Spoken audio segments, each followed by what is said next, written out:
듣기만 해도 산업과 기업이 저절로 이해된다. 최고의 애널리스트와 제야의 고수들에게 직접 듣는 투자 세미나 와이즈 클럽. 고정 댓글을 타고 오세요. 그 조선주도 아까 그 LNG 관련된 쪽은 좀 긍정적으로 말씀을 해주셨었는데 조선주도 급격한 조정이 있었거든요. 이건 뭐 어떤 일시적인 겁니까? 왜 그랬던 거예요? 아, 그게 이제 뭐 약간 우리나라 정권이 바뀌면 좀 약간의 어떤 정책적인 변화가 있지 않을까라는 좀 그런 부분들도 좀 반영이 된 것 같기는 해요.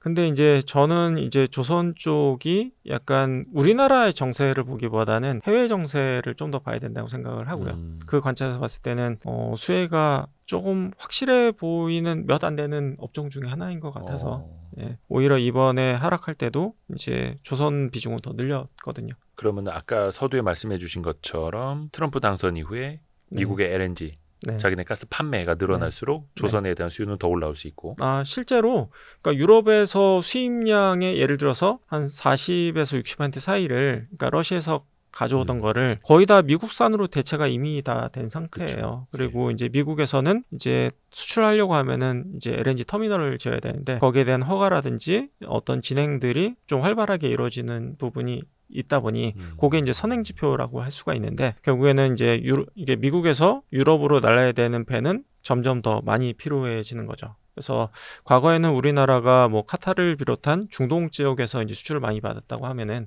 결국엔 이제 미국 쪽 수주도 많이 증가할 수 있는 부분이 있다 보니 거기에 대한 수혜는 분명히 기대할 수 있을 것 같다는 부분이고, 그리고 방위 산업과 관련해서도 뭐 상당한 협의라든지 협업이 많이 이루어질 것 같기는 해요.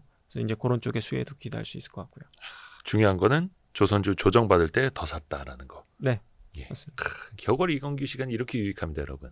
네. 이런 걸 뽑아내지 않습니까? 물론 이건규 대표님이 사셨다고 해서 뭐 다 뭐 오르거나 그렇죠. 이런 거는 아니고 네. 신은 아니시니까. 네. 이제 맥을 잘 짚는 이제 허준 선생님에 가까울 뿐이지. 네.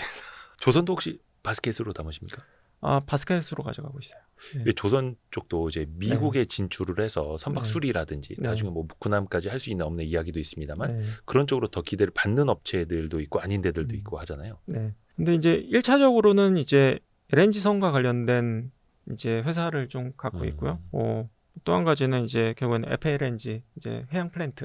왜냐면은 배로 나르지만 그 부분에 이제 터미널을 지으려면 좀 오래 걸릴 수 있다 보니까 이제 부유식의 LNG를 저장할 수 있는 설비 이런 것들이 좀 중간에 많이 필요할 것 같거든요. 그래서 관련된 회사라든지 이런 회사들을 좀 많이 갖고 있고요. 근데 뭐 군수 관련해서는 약간 고민은 있어요. 그러니까 그 사업을 하는 게 약간 매력적일 수도 있고 안 매력적일 수도 있거든요. 그 이유는 그러니까 돈이 안 될 수도 있다. 마진적인 측면에서. 그래서 그 부분에 대한 좀 고민이 있다 보니까 거기에 대해서는 약간의 고민은 좀 있어요. 그러니까 이제 어떤 업체에 들리는 얘기로는 이제 군수 쪽으로 진출하려고 너무 무리하게 초반부터 추진을 한다.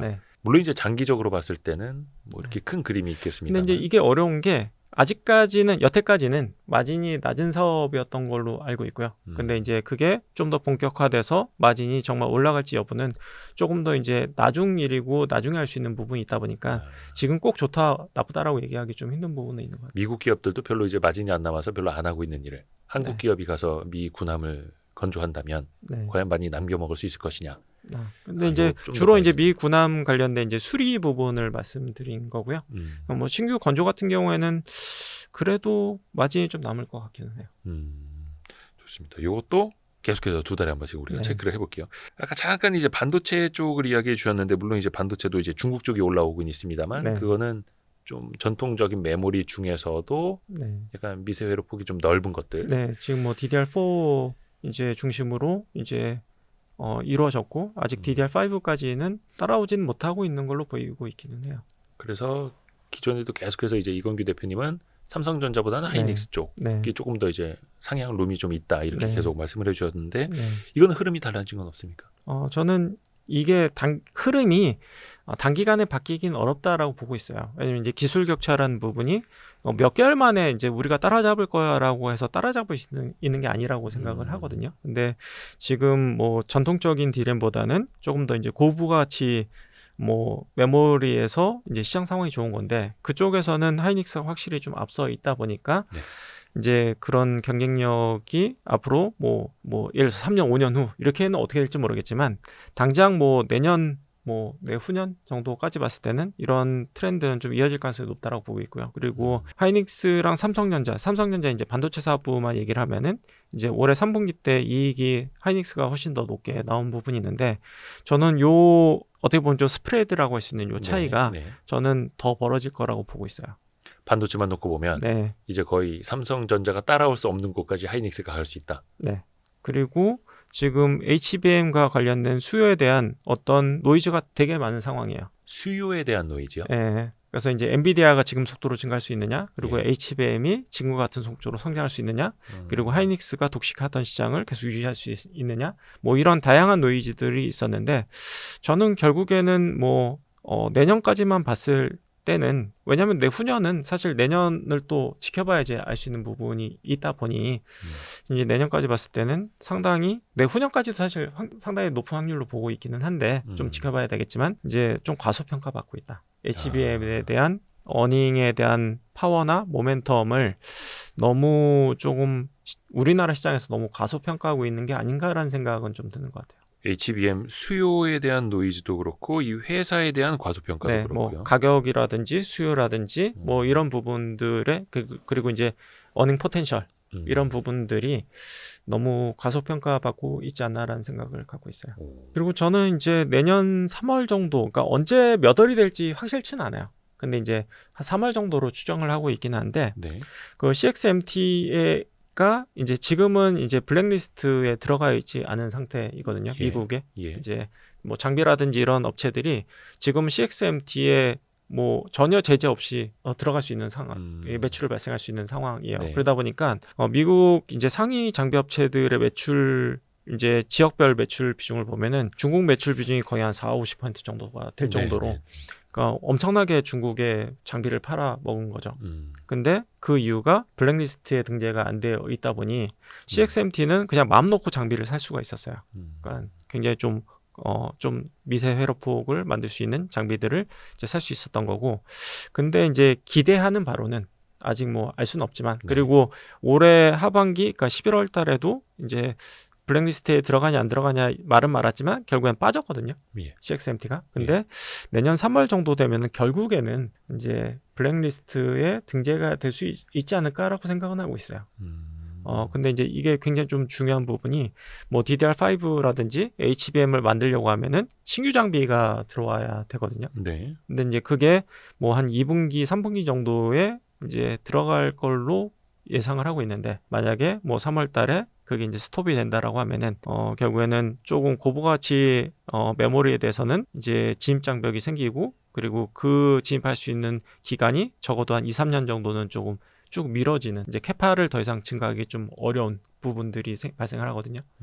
그래서 저는 좀 기대감을 갖고 보고 있는 거는 내년 한 3월 정도에 블랙리스트에 등재된다고 하면은 삼성전자, 하이닉스 할 거 없이 그냥 두 개 다 저는 단기적으로는 튈 수 있다. 주가 튈 수 있다라고 좀 보고 있는 부분이 있어서 모멘텀을 봤을 땐 한 2월 정도부터는 뭐 만약에 된다라고 믿는다고 하면은 뭐 사들어가는 게 맞지 않나라고 좀 보고 있기 때문에 그래서 내년 뭐 상반기에는 결국에는 하이닉스를 좀 더 매력적으로 보고 있긴 하지만 삼성전자든 하이닉스든 좀 무차별하게 오를 수 있는 그런 이벤트가 발생할 수도 있지 않을까라고 기대는 하고 있어요. 이게 사실 어떻게 보면은 이제 CXMT는 전통적인 메모리 반도체를 이제 만들면서 삼성을 이제 추격할 수 있다라고 이제 손꼽고 있는데 거기가 블랙리스트에 오른다면은 반사수혜를 볼 수도 있겠다. 이게 사실 근데 어떻게 보면 그 중국의 후발주자 때문에 지금 세계 1등이 2등이 이제 긴장하면서 있고 후발주자가 견제를 받는데 그게 반사수혜가 될 수 있다라고 보는 것도 참 이게 웃픈 거죠. 그런데 아까 그 이거는 정말 것도 그렇고. 이례적인 일인 것 같아요. 그러니까 특히나 이제 반도체 같은 어떻게 보면 좀 고도의 기술력이 필요한 산업 분야를 이제 중국에서 이 짧은 기간에 CXMT가 생긴 지 제가 알기로는 한 4년, 5년 정도밖에 안 됐어요. 근데 이제 내년을 봤을 때 마이크론의 버금가는 캐파를 가져갈 수 있다라고 하는 거는 정말 너무너무나 놀라운 일이거든요. 이제 그런 부분들이 결국에는 아까도 잠깐 얘기했지만 내수 시장에서 그걸 품질이 좀 부족해도 사주는 부분 그리고 인구가 많다 보니까 이제 R&D 인력이 그냥 넘사벽이에요. 그러니까 미국에서 공부한 엘리트급 인재들이 엄청나게 R&D 인력으로 들어가 있기 때문에 그런 부분들이 굉장히 좀 놀라운 성과를 어떻게 보면 저는 거의 한강의 기적이라고 할 수 있을 네. 정도로 거기에 비견될 수 있을 정도로 정말 기적과 같은 일이 발생하지 않았나라는 생각이 들고 그 부분들은 제재를 통해서 조금 미국에서 견제를 해준다고 하면은 이제 국내 업체들한테도 좀 반사 이익을 좀 한숨 돌리는 뭐 그런 기회가 되지 않을까라고 바라보고 있습니다. 요거는 25년 초에 한 번 더 우리가 또 체크를 네. 해봐야겠네요. 네. 그리고 아까 그 AI 관련된 투자도 네. 말씀을 해주셨는데 사실 올해는 24년도에는 압도적으로 뭐 엔비디아를 비롯한 뭐 GPU 어떤 하드웨어 네. 쪽 투자로 많이 좀 쏠렸었잖아요. 네. 데이터 센터, 뭐 전력망 마찬가지로. 근데 앞에서 잠깐 말씀해 주신 게 약간 서비스 쪽으로도 주목하고 계시다라고 네. 했고 네. 그러면 약간 주식 투자 측면에서 봤을 때 기대감이 네. 하드웨어에서 소프트웨어 쪽으로 좀 넘어가는 국면이라고 보시는 거예요? 네, 이미 넘어갔고요. 다만 이제 하드웨어에서도 저는 볼만한 게 남아있다라고 보고는 있어요. 그래서 올해까지는 이제 학습 중심의 AI 투자. 그래서 이제 계속해서 이제 많은 데이터를 돌리는 거죠. 너 이거 공부해 해라 가지고 계속해서 이제 돌리게 되는 부분이고, 그리고 이제 서비스로 이제 이전되고 있는 상황인데, 요걸 이제 보통 이제 추론이라고 얘기를 하더라고요. 네. 그래서 이제 학습 시장에서 추론 시장으로 이제 넘어갈 걸로 보이고 있는데, 요때는 엔비디아 칩이 꼭 필요한 건 아니에요. 조금 더 이제 특화된 서비스도 필요하고, 그리고 엔비디아 칩과처럼 이제 고도의 고성능의 칩이 꼭 필요하진 않을 수도 있거든요. 그래서 여기서 학습한 거를 여기서 이제 돌리기 위한 하는 부분이 될 수 있다 보니까, 다만 돌리다가 또 학습을 시켜서 더 업그레이드 시키긴 해야겠죠. 그래서 이제 추론 시장이 증가한다라고 하면은 이게 주문형 반도체 시장이 커질 것 같기는 해요.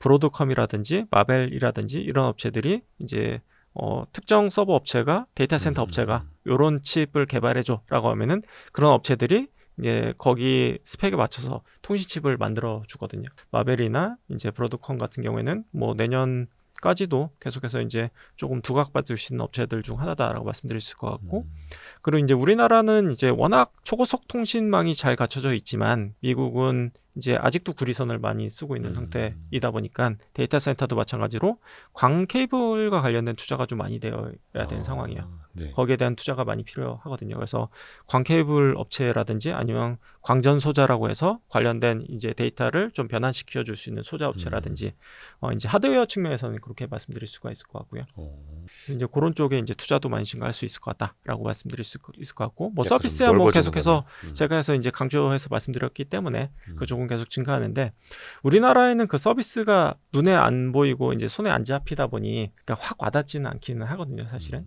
근데 이제 미국의 이제 서비스 업체들을 보면 AI 관련된 서비스도 되게 많이 분화되고 굉장히 다양한 산업 분야가 있어요. 그래서 예를 들어서 이제 AI 데이터 센터에 이제 소프트웨어를 통해서 데이터를 분산시키고 이제 과부하를 좀 줄여주는 그런 이제 데이터 관리 서비스 회사가 소프트웨어 회사가 있거든요. 그래서 이제 그런 회사들도 굉장히 각광을 받고 있는 상태이고, 혹은 이제 뭐 CRM이나 뭐 이런 이제 내부 회계라든지 뭐 계약이라든지 아니면 매출 관리라든지 이런 것들을 다 AI 시스템을 접목시켜 가지고 이제 실시간으로 피드백을 받고 이제 계약 관리도 다 온라인상으로 하고 뭐 이렇게 이제 AI 시스템을 도입해 가지고 다 전산화 시켜주는 업체들이 있거든요. 그래서 이제 그런 업체들이라든지 아니면 우리가 이제 코딩을 할 때 이제 자동으로 코딩을 어느 정도 해주는. 뭐 100%까지는 아닌다고 하더라도 한 8, 90% 정도 코딩을 해주면은 그걸 이제 작업자가 좀 수정을 한다라든지 그런 식으로 이제 AI를 도입해가지고 코딩을 자동으로 해준다라든지 뭐 AI 서비스가 굉장히 많은 상태예요. 그래서 이제 저희가 갖고 있는 AI 서비스 관련된 업체만 하더라도 지금 한 12개 정도 업체를 갖고 있거든요. 이제 거기에 이제 뭐 보안 업체도 있고요. 그래서 이제 보안이 굉장히 좀 중요해지는 부분이 클라우드 서비스가 되면서 이제 사람들 좀 불안해하는 거죠. 그러니까 내 서버에 있는 게 아니라 이제 클라우드에 데이터가 들어있는데 누가 이걸 데이터를 공격하면 어떻게? 라고 하면은 결국엔 이제 클라우드가 기본적으로는 더 오히려 안전하다라고 얘기를 하거든요. 네. 여러 가지 이제 보안 장치들을 해놨기 때문에.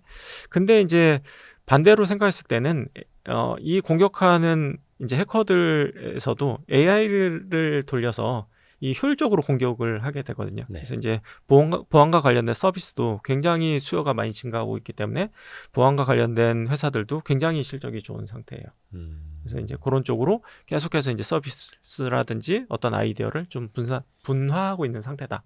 이렇게 보면 되게 될 것 같아요. 다양해지고 있는. 네, 엄청나게 다양화되고 아까 있죠. 잠깐 12곳이라고 말씀해 주신 건 네. 현재 투자 중인 AI 서비스가 예, 저희가 투자하고 있는 회사가 12회사가 있어요. 요건 이제 네. 국내외 합쳐서. 아니요, 그냥 해외 회사만. 해외만. 네. 네. 그리고 아까도 이제 화장품 OEM, ODM 조금 네. 이제 긍정적으로 말씀해 주셨는데 네. 최근에 거의 한두 달 사이에 조금 어떤 것들은 이제 더 전에 밀린 것도 있습니다만 뷰티, 화장품, 미용기기가 조정폭이 컸어요. 네, 맞습니다. 이거 어떤 점에서 이렇게 좀 차이가 나는 거라고? 그러니까 2분기까지는 같은 방향성을 타고 있었어요. 업체들이. 네. 그러니까 다 같이 상반기까지 다 좋았었거든요. 좋았죠. 네. 근데 이제 3분기부터는 어떤 업체는 좋고 어떤 업체는 나쁘고 이게 발생하기 시작을 했어요. 그러니까 그 이유를 이게 살펴보면은 이게 인디 브랜드이다 보니 어떻게 보면 인기가 막 확 증가하기도 하고 확 꺾이기도 하고 뭐 이런 부분들이 발생을 하다 보니까 이제 ODM 업체라고 하더라도 어떤 업체를 갖고 있었느냐, 고객을 어떤 업체로 갖고 있었느냐에 따라서 실적이 차별화된 모습이 보인 부분이 있고요. 그리고 이제 실제로 이제 사업을 더 늘리려고 하다 보니까 마케팅 비용이 더 증가했던 부분들이 있고, 그리고 이제 중국에서 이제 화장품 용기가 좀 쇼티지가 발생을 하면서 이제 화장품 용기가 수급이 안 되면서 이제 제품을 납품 못한 경우도 있고, 네. 그리고 신제품 주기 사이클에 안 맞은 회사도 있고, 뭐 이런 다양한 요인들이 작용을 하다 보니까 어떤 업체는 실적이 계속 좋고 어떤 업체는 실적이 꺾이고 이런 부분들이 발생하기 시작했거든요. 그래서 조금 이제는 과거에는 트렌디하게 그냥 다 같이 좋아졌다라고 하면은 이제는 업체별로 조금 뜯어보고 차별적으로 투자해야 되는 시기가 온 게 아닌가라는 생각은 좀 드는 거. 이제는 좀 차별화가 되는. 네. 업체별로 좀 차별화가 나타나고 있다. 그게 또 이제 브랜드일 때는 그 유행도 빠르고 되게 좀 네. 심하잖아요. 네. 근데 대표님은 여전히 화장품 OEM, ODM 쪽으로 더 무게를 두고 계시는 네, 거예요? 아직까지는 좀 그쪽에 무게를 두고 있고요. 물론 이제 그냥 브랜드 업체도 갖고 있기는 해요. 그래서 이제 그 회사 같은 경우에는 이제 뭐 예를 들어서 일본에서 엄청나게 인기를 끌었고 그게 이제 오히려 뭐 역수입이라고 할까요? 그러니까 한국에서 인기를 끌고 이제 미국에 갔다가 뭐 중국으로 나가려고 하는 회사이거든요. 근데 이제 그 회사는 뭐 ODM하고는 다르게 그 회사가 이제 영업을 직접적으로 하다 보니까 조금 더 가시성이 높아 보이는 부분은 좀 있는 것 같아요. 그러니까 가시성이 성공 가시성이라기보다는 어떻게 전략을 펴고 뭐 어떻게 앞으로 향후 그러니까 나아갈 것 같다라고 조금 더 눈에 보이지 않나라는 ODM에 비해서 상대적으로 봤을 때. 왜냐면 ODM 같은 경우에는 그 또 거래 상대방이 얼만큼 잘하느냐에 따라 달라질 수 있다 보니까 그래서 그런 부분의 차이는 존재하는 것 같다라는 생각은 드는 것 같고. 그러게요. 근데 ODM사 중에서도 또 주가 흐름이 또 다른 것들도 있고 네. 이게 좀 어렵더라고요. 그래서 저희도 상당히 어렵다라고 이번에 느끼기는 했고요. 또 변동성도 커지다 네. 보니까. 그래서 저희도 조금 실적이 좀 안 좋은 것들은 좀 쳐내고 좀 좋은 것들 위주로 좀 남겨서 가고 그리고 다만 이제 긍정적으로 볼 수 있는 부분은 다 같이 주가가 빠졌어요. 최근에. 그렇죠. 예, 대부분이. 그렇기 때문에 실적이 좋았던 애들은 지금은 사는 게 맞다라고 보고 있어요. 실적이 좋았던 건 이제 3분기 3분기까지의 실적. 실적. 예. 그러니까 오늘 이제 저희가 12월 10날 찍고 있는데 또 어떤 화장품 브랜드는 한 몇 달 동안 조정받다 신고가 가는 것도 나타나고. 네.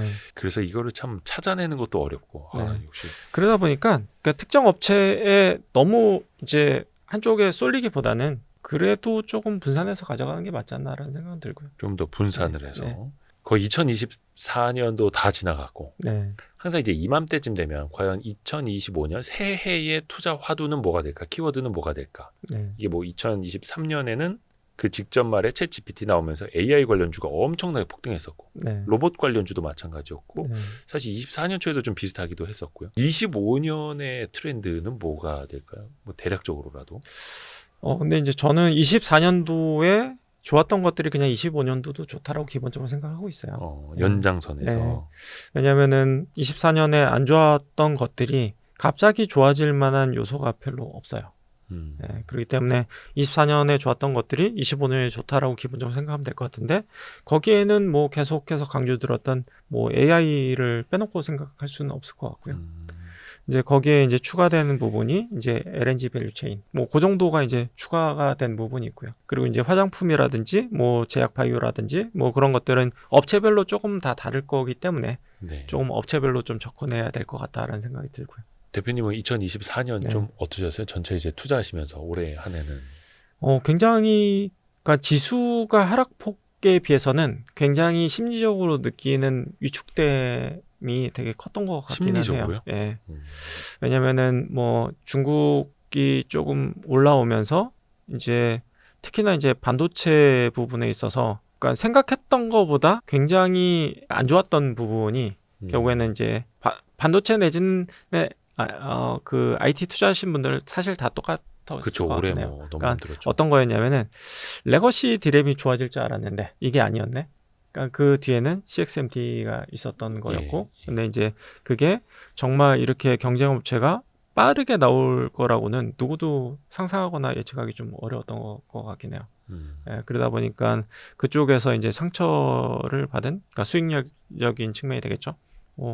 그런 부분이 있다 보니까 투자자들이 되게 좀 어려움을 많이 겪지 않았을까라는 생각이 좀 들기는 하고요. 그래서 저도 마찬가지로 정말 만만치 않았던 장이었던 것 같다라는 생각이 드는 것 같고요.